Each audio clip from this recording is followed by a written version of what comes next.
यवतमाल जिले की मनसे ने युवा कार्य प्रशिक्षण योजना में आयु वर्ग में छूट देने की मांग को लेकर कलेक्टर को निवेदन सौंपा। शिक्षकांनी कंत्राटी लोकांनी आतापर्यंत सेवा दिलेली आहे, अशा लोकांना भेडसावणारी भीती निर्माण झालेली आहे की बा त्यांच्या वयोगटात जर ते बसत नसतील तर अशा वेळेला ते अपात्रतेची कारवाई किंवा अपात्र होतात का,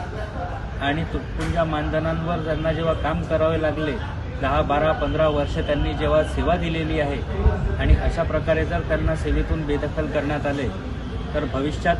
त्याचा दुष्परिणाम विद्यार्थ्यांवर किंवा इतर भागांवर देखील होण्याची शक्यता नाकारता येत नाही। आणि त्यामुळे अशा परिस्थितीमध्ये आज आम्ही माननीय जिल्हाधिकारी साहेब यवतमाळ यांना तसेच राज्यपाल महाराष्ट्र राज्य यांना निवेदन सादर करण्यासाठी इथे एकत्रित झालेलो आहे की या योजनेअंतर्गत 18 ते 35 वयोगटाची जी मर्यादा ठेवलेली आहे